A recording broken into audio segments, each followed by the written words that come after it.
El título del mensaje del día de hoy es Juego de Tronos. Aunque el título del mensaje podría sonar como a publicidad para una serie de películas que no tienen nada de ética, en realidad vamos a ver un pasaje bíblico que nos habla acerca de cómo el nacimiento de un infante puso en jaque al mayor imperio de la época, y no solamente al mayor imperio de la época, sino al imperio mundano que viene desde ese entonces. En la época en que Jesús nació, Israel, la nación de Israel, estaba bajo el imperio romano, estaba oprimido, y Roma cobraba impuestos. ¿Impuestos qué? Roma, que era el imperio, cobraba sobre los territorios ocupados, en este caso sobre Israel, eran realmente apabullantes. Y lo que hacía Roma es que los senadores ricos romanos contrataban personas del pueblo de Israel para que a nombre del Senado romano cobrara esos impuestos. Y estas personas se les conocía como los publicanos. El pueblo de Israel los odiaba. ¿Por qué? Porque tomaban dinero del pueblo de Israel, siendo ellos israelitas, para entregarle ese dinero de los impuestos a los romanos. Entonces los judíos odiaban a estas personas que cobraban impuestos.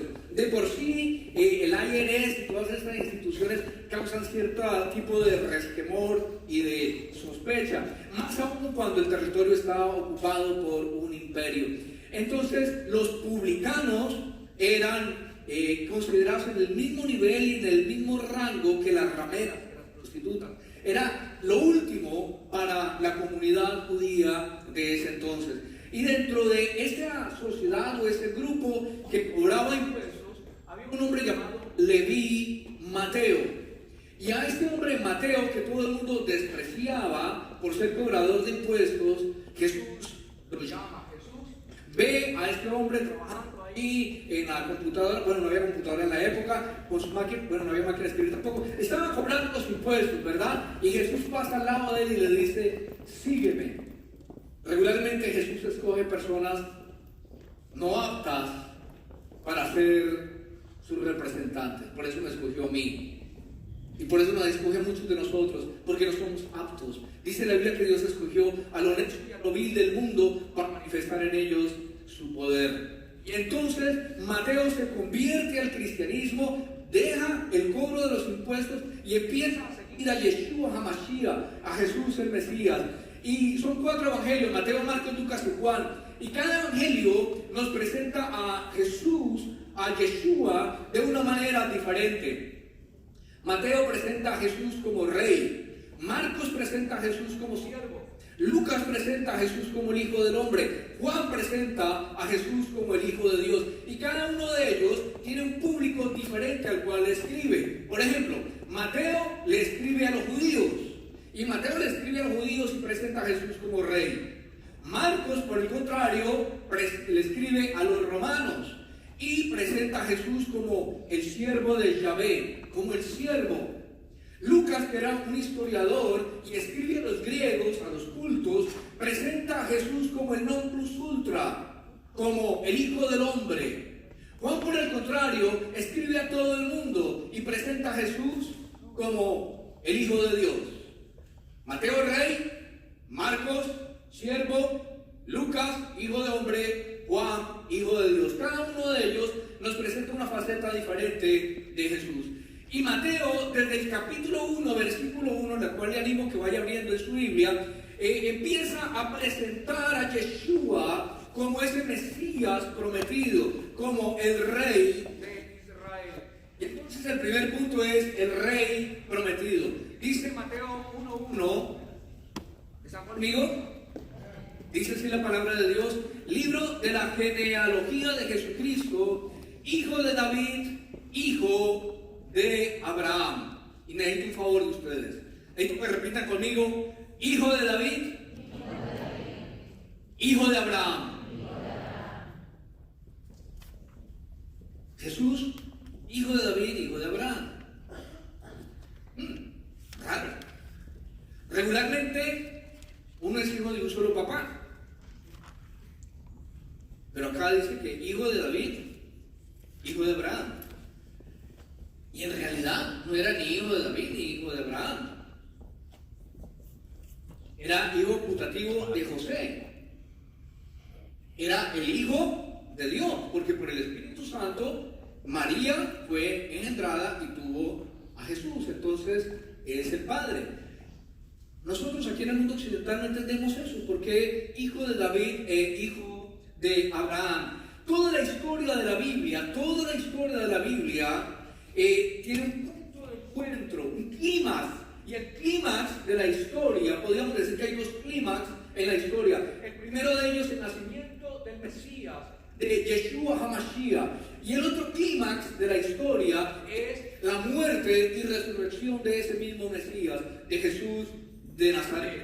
Y ese Mesías prometido en el Antiguo Testamento, la Biblia dice que él va a nacer en un tabernáculo, que Dios va a morar en un tabernáculo. Y esa profecía efectivamente se cumplió. Nuestra versión Reina Valera lo traduce como posada o como pesebre, pero la palabra utilizada, ustedes saben que todo el Nuevo Testamento fue escrito en griego, pero se ha encontrado un manuscrito bien antiguo del Evangelio de Mateo en hebreo que habla claramente la palabra tabernáculo, que se ha traducido al griego como choza, como guarida, como pesebre, pero realmente es tabernáculo. Una choza muy humilde, muy sencilla. Y esa historia que va a ocurrir en Belén está profetizada desde miles de años antes. Por ejemplo, Adán y Eva, ellos inmediatamente cayeron, inmediatamente comieron del fruto prohibido. Dios se pronunció y dijo que un hijo de la mujer iba a ser el Mesías. Génesis 3:15 dice la palabra de Dios: y pondré enemistad entre ti y la mujer. Dios está hablando con la serpiente, con Satanás, y le dice: y pondré enemistad entre ti, Satanás, y la mujer, entre tu descendencia y la simiente de ella. Tú, serpiente, herirás al hijo de la mujer en el calcañal, pero esta te herirá en la cabeza. Génesis 3:15 es una promesa que mucha gente no entendía en el Antiguo Testamento, pero estaba diciendo que más adelante, hacia el futuro, el hijo de la mujer, sin hombre, sin necesidad de hombre masculino, de un varón, una mujer iba a tener un hijo milagrosamente, y que ese hijo de la mujer derrotaría a la descendencia de la serpiente. Pasan 1000 años y Dios escoge a Abraham para servir de canal de bendición a todas las naciones a través de su hijo Isaac y de sus descendientes, incluyendo a Jacob, que más tarde se llamaría Israel. Pero vamos a hacer un alto aquí. Déjenme hacerles unas preguntas. Quiero que todos participemos, ¿vale? ¿Algo? ¿Cuántos años tenía más o menos Abraham cuando tuvo Sara a Isaac? 100 años, ¿verdad? Abraham tenía más o menos 100 años. ¿Sí me escuchan? ¿Sí? ¿Cuántos años tenía Sarai?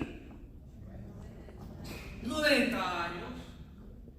En México dicen canijo. Estaba como canijo, ¿verdad? Como difícil. Y aparte de eso, Sarai era estéril, o sea, tras de gordo y chao. Él con 100, ella con 90 y ella estéril. ¿Qué se necesitaba? Perdón, ¿qué se necesitaba para que tuvieran un hijo? Un milagro, uno grande. ¿Qué es lo que está diciendo Mateo 1:1? Que Jesús es hijo de Abraham. ¿Quién fue el hijo de Abraham? Un milagro. El hijo de Abraham iba a ser un milagro. Y Jesús nació sin necesidad de varón. Eso es un milagro. ¿Es como la Biblia está concatenada? Dice Mateo: Jesús es hijo de Abraham. ¿Qué título le pondrías a este matrimonio si quieren tener hijos? Él 100, ella 90 y ella estéril. Nació imposible. Pero ocurrió y ella quedó en embarazo. Pero volvamos a Mateo 1:1. Dice que el nacimiento de Jesús es hijo de Abraham. Mira lo que dice Génesis 22:2. Luego dijo Dios a Abraham: toma a Isaac. Sí, muchas gracias. Génesis 22:2. Génesis 22:2 dice: luego dijo a Dios a Abraham: toma a Isaac, tu amado hijo único, ve a la tierra de Moriah y ofrécelo como un sacrificio. Repita conmigo: sacrificio. Que debe quemarse completamente en la montaña que yo te indicaré. Cuando pronunciamos el nombre de Isaac, ¿qué es lo primero que se nos viene a la mente? Sacrificio. Todos conocemos la historia. En historia sagrada nos enseñaron en la iglesia católica o en la escuela dominical, en la iglesia evangélica, que iba a ser sacrificado Isaac. Mateo 1:1 dice que Jesús es hijo de Abraham e hijo de David. Hijo de Abraham. El hijo de Abraham fue un milagro a esa edad. Pero no solamente un milagro, sino que también un sacrificio. Desde el capítulo 1, versículo 1, Mateo está diciendo: el ser que van a nacer va a ser un milagro. Pero no solamente va a ser un milagro, sino que va a ser sacrificado. Desde el versículo 1 de Mateo 1 dice que Jesús va a ser sacrificado. Mateo presenta a Jesús como rey. Y desde el versículo 1 nos está diciendo: este rey va a ser sacrificado. Pero realmente Isaac no fue sacrificado. Casi. En el momento en que Abraham iba a matar a Isaac, dice que el ángel de Jehová lo detuvo. O sea, no se completó el sacrificio. Y para que el Mesías prometido viniera y cumpliera lo que se le había dicho, debía morir el sacrificio. Jesús, a diferencia de Isaac, debía morir, como efectivamente lo hizo. Por tanto, Jesús califica para ser mediador de un nuevo pacto, para ser el Mesías prometido. Un milenio más adelante, Dios escogió a David para ser rey de Israel. El Mesías, para ser Mesías, no solamente debía ser descendiente de Abraham, sino que también debía ser descendiente de David. Primero de Samuel 13:14 dice que David era un hombre conforme al corazón de Dios. Pero la verdad es que David pecó continuamente y estuvo lejos de ser perfecto. David tuvo muchos hijos, a la verdad, un montón. Pero, ¿cuál es el hijo de David que se nos viene a la mente cuando decimos el hijo de David?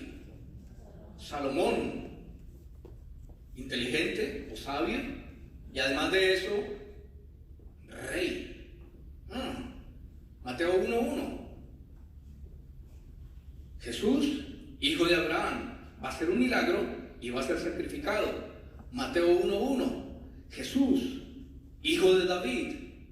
El hijo de David fue Salomón, un rey. Ese bebé que van a nacer va a ser un rey que va a ser sacrificado. ¿Entienden Mateo 1:1? Desde el versículo 1 está toda la trama del Evangelio según San Mateo. ¿Qué es lo que va a suceder? Pero este rey, Salomón, no fue un rey santo, no fue un rey que obedeció al Señor. Y así como Isaac no fue sacrificado, Salomón tampoco fue un rey puro. Por lo tanto, tampoco calificaba para ser el Mesías.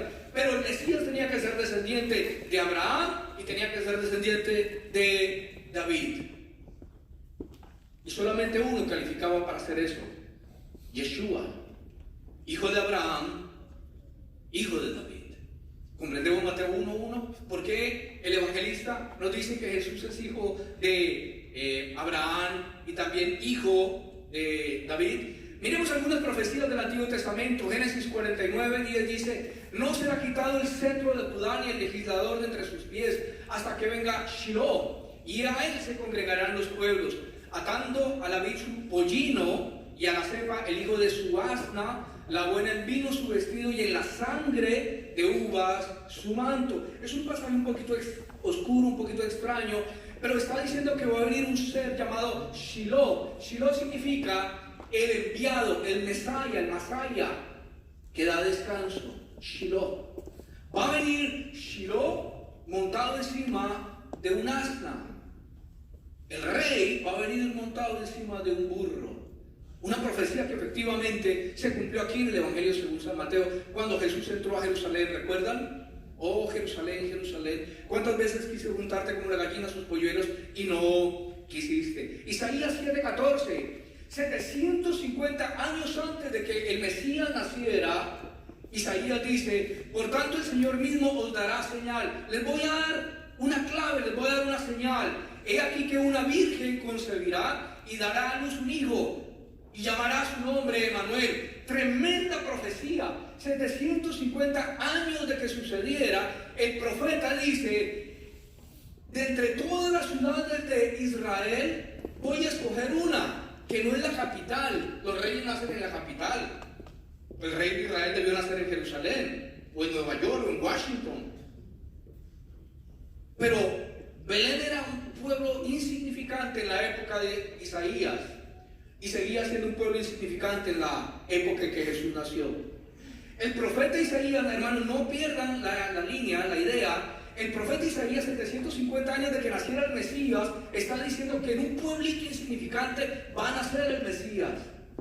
Y otra cosa impresionante, nos dice el nombre que va a tener el Mesías: Emanuel. Cuando el ángel se apareció a María, ¿qué les dijo? Y pondrás por nombre Jesús, porque él es Emanuel, que significa Dios con nosotros. Se cumplió la profecía. Jesús es el cumplimiento de la profecía. ¿Qué estoy queriendo decir con esto? Y nadie se sienta mal, pero yo tengo que ser directo y claro. Navidad no tiene nada que ver con árboles de Navidad, ni con lucecitas, ni con bombillitos, ni con pesebres, ni con burros, ni con camellos. Perdóneme, pero es hora de que usted se baje de esa idea. Navidad tiene que ver con que se dieron unas profecías muy claras de que iba a venir el Mesías, y que ese Mesías iba a nacer en un lugar muy pobre, y que se iba a llamar Emanuel, y que iba a nacer de una virgen. ¿Cuántos seres humanos han nacido de una virgen? 0, a excepción de Yeshua HaMashiach, Jesús el Mesías. Entonces, mi hermano, bájese de la nube del árbol de la Navidad y de tanta parafernalia religiosa y comercial que hay. Navidad tiene que ver con la intromisión del cielo a la tierra, porque si no se introduce el cielo a la tierra, aún estaríamos en nuestros delitos y en nuestros pecados. Amén. Pero el diablo quiere que Navidad sea una época de lucecitas y de florecitas y de comercio, y yo te regalo y compras y te endeudas, cuando Navidad no tiene nada que ver con eso. Tiene que ver con que el rey de la historia, el rey de los cielos, de tal manera amó Dios al mundo que dio a su único hijo, para que todo aquel que en él crea no se pierda, mas tenga vida eterna. Y se hizo hombre y habitó entre nosotros, y vimos su gloria, su Shekinah, gloria como del unigénito del Padre, y se tabernaculizó entre nosotros, dice la Biblia, y habitó entre nosotros. Navidad no tiene nada que ver con lucecitas, discúlpenme. Tiene que ver con Jesús. Miqueas capítulo 5 versículo 1 dice: y tú, Belén Efrata, tan pequeña entre los clanes de Judá, de ti nacerá el que debe gobernar a Israel. Sus orígenes se remontan al pasado, a un tiempo inmemorial.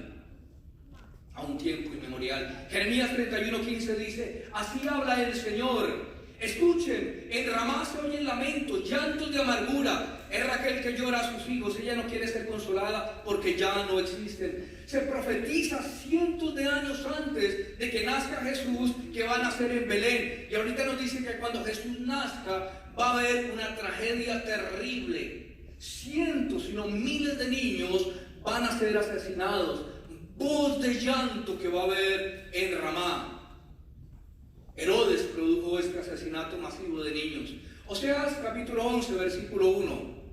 Cuando Israel era muchacho, yo lo amé, y de Egipto llamé a mi hijo. Si usted se pone a mirar la historia de Israel, Dios no ha llamado en ningún momento a Israel de Egipto. Dios ordenó a Moisés sacar a Israel de Egipto. Pero el llamado a salir ocurrió solamente cuando Herodes empezó a perseguir los niños. José tuvo que tomar a María y al recién nacido Jesús y irse al sur, a Egipto.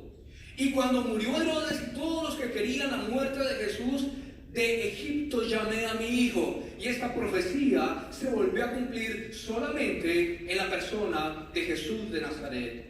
Jesús es el cumplimiento de la profecía del Antiguo Testamento. Jesús califica para ser nuestro Mesías. Jesús es nuestro Rey. Él no es el niño Dios. Un niño necesita una mamita que lo cuide. Pobrecito el niño, hay que cambiar el pañal. No, no se equivoque. Jesús no es ningún niño Dios. Él es Rey de Reyes, Él es Señor de Señores. Y a Él se merece toda la honra y toda la gloria. Alábale, hermano. No es ningún niño. El Rey del universo es el Señor de la historia. Y ante ese nombre se doblará toda rodilla de las que están en los cielos, en la tierra y debajo de la tierra. Y toda lengua confesará que Jesucristo es el Señor, para gloria de Dios Padre. No es el bebé para gloria de Dios Padre. Es el Curios, el Señor, para gloria de Dios Padre. Esa es la real historia de Navidad. Discúlpenme si les he dañado la historia mentirosa del mundo comercial. Pero esta es la historia de la Sagrada Escritura y es mi responsabilidad compartirse. Es un juego de tronos. ¿Quién tiene el derecho a reinar? Mateo capítulo 2. Cuando Jesús nació en Belén de Judea, en día del rey Herodes, ¿quién era el rey? ¿Quién? Herodes. Vinieron del oriente a Jerusalén unos magos. Esta palabra magos se puede traducir como magos, como sabios y como reyes. El contexto nos deja ver que eran magos, sabios y reyes. O sea, no hay que pelear. Todo el contexto de Mateo capítulo 2 nos deja ver que eran las tres cosas: magos, reyes y sabios. Que a propósito no se llamaban ni Melchor, ni Gaspar, ni Baltasar. Eso es mentira. Ni eran tres, tampoco en ninguna parte de la Biblia dice que eran tres. Del oriente vinieron los magos diciendo: ojo, ¿dónde está el rey? Es un juego de tronos. El rey de Israel en ese entonces era Herodes. Y entonces vienen los magos, que pudieron ser 2 o 5 o 10, no 3, pudieron ser o 3, y llegan donde el rey Herodes y le dicen al rey Herodes: hey Herodes, ¿dónde está el rey? Es como que venga alguien de la China a la oficina oval en Washington y le digan a Mr. Trump: hey man, ¿dónde está el presidente? ¿Cómo hay que ver al presidente? ¿No me ve? Yo soy el presidente. Vienen los magos, los sabios, los reyes de Oriente y le preguntan a Herodes, que era el rey: ¿dónde está el rey? En otras palabras, para nosotros, tú no eres rey. Reyes del Oriente vienen donde el rey Herodes y le dicen: ¿dónde está el rey? Porque es que el que conoce a Jesús cambia de reino. Su reino ya no es de este mundo. Su reino viene de lo alto, del cielo, del Padre eterno.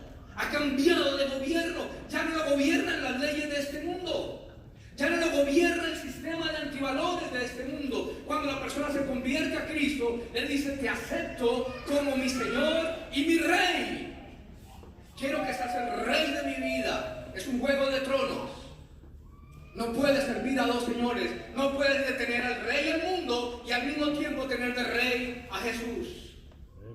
No podéis servir a Dios con las riquezas, porque amaréis al uno y menospreciaréis al otro. Si Jesús es rey, síganle. Si el mundo es rey, síganle. Oyendo esto, el rey Herodes se turbó, claro. ¿Cómo así que dónde está el rey si yo soy el rey? Y toda Jerusalén con él. Y convocados todos los principales sacerdotes y los escribas del pueblo, les preguntó: ¿dónde había de nacer el Cristo? Los religiosos les respondieron: en Belén de Judea, porque así está escrito por el profeta. Se sabían de memoria los religiosos de la época dónde iba a nacer el Mesías. Jerusalén queda a 70 kilómetros de Belén. Los religiosos sabían que allí iba a nacer el Mesías. Los magos que vienen de miles de kilómetros de lejos, que no son judíos, que no son creyentes, vienen a buscar al rey Mesías, al Mesías rey. Pero los religiosos que están apenas a 70 kilómetros no van a buscar a Jesús. ¿Qué significa eso?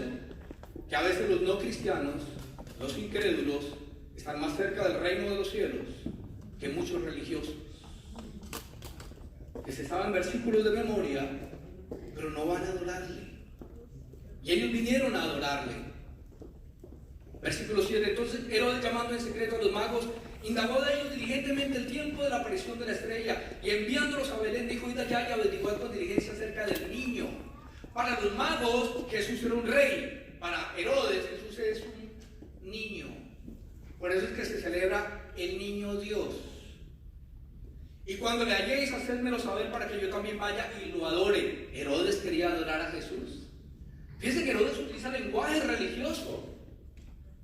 Hay gente que utiliza lenguaje religioso, pero no tiene a Jesús. Ellos habiendo oído al rey, se fueron, y aquí la estrella que habían visto en el oriente iba delante de ellos, hasta que llegando se detuvo sobre donde estaba el niño. En la lectura, ¿ustedes han encontrado algún burro? ¿No? ¿No? ¿Algún camello? ¿Alguna oveja? ¿Han encontrado alguna vaca? ¿Aló? ¿Han encontrado algún ángel? Interesante, ¿verdad? Entonces, ¿de dónde viene toda esa parafernalia religiosa que nos dice que todo eso había alrededor del tabernáculo, del pesebre? Comercio, barato, mijito. En la Biblia esa historia no está. Y al ver la estrella se regocijaron con muy grande gozo, y al entrar en la casa, miren a quienes vieron. Ojo, al llegar a la casa, ellos no llegaron ya al pesebre. Los magos llegaron a la casa, vieron al niño con su madre y postrándose lo adoraron. Artículo masculino singular. Lo adoraron. No adoraron a María. No adoraron a los ángeles. Uno, porque no había ángeles allí, y dos, porque eso es idolatría. No adoraron al burro, no adoraron a la estrella. Lo adoraron. Artículo determinativo masculino singular. Lo adoraron. Navidad tiene que ver con adorar a Jesús, a nadie más. Lo adoraron. Y abriendo sus presentes le ofrecieron, abriendo sus tesoros le ofrecieron presentes: oro, incienso y mirra. Pero siendo avisados por revelación en sueños que no volviesen a Herodes, regresaron a su tierra por otro camino. Ellos no eran creyentes, ellos eran magos, ellos eran babilonios, ellos eran caldeos, y vinieron por un camino. Pero cuando se encontraron con Jesús, cambiaron su camino. El que se encuentra con Jesús tiene que cambiar de camino. Tiene que cambiar de camino. No puede ser la misma persona. Que va a haber un cambio en su vida. Quien se encuentre con el Mesías debe inexorablemente cambiar su camino. Vamos a orar. Y si tú nunca antes le has dicho a Jesucristo: yo quiero que tú seas mi Mesías prometido, hoy lo puedes hacer. Hoy le puedes decir a Jesús: yo quiero que seas mi Rey y mi Señor. Si alguna persona que está aquí presente nunca antes le ha dicho a Jesucristo: quiero que seas mi Rey y mi Señor, hoy lo puedes hacer. Le puedes decir a través de la oración: Señor Jesucristo, yo te necesito. Perdona mis pecados, dame la persona que tú quieres que yo sea. Seguimos orando. Si hay alguna persona que nunca antes le ha entregado su vida a Jesús, si tú vienes por primera, segunda o tercera vez y nunca antes le has entregado tu vida a Jesús, ahora lo puedes hacer. Donde estás, levanta tu mano. Al levantar tu mano, yo estaré entendiendo que tú el día de hoy estás tomando la decisión de entregarle tu vida a Jesús como Rey del universo.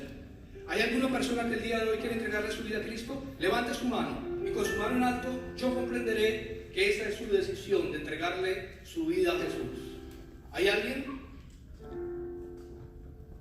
Levante su mano y vamos a orar juntos.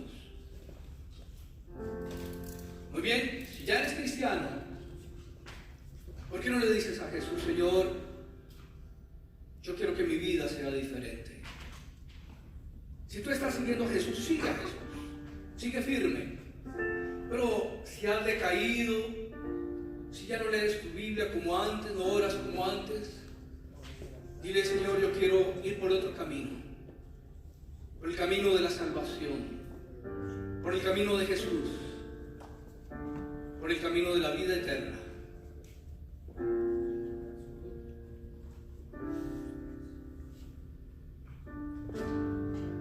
A continuación vamos a tomar la Santa Cena. La Santa Cena es para todas aquellas personas que ya han tomado la decisión de entregarle su vida a Jesucristo. Además, se han bautizado, como dice la Biblia, después de su conversión, y que en este momento están en paz con el Señor.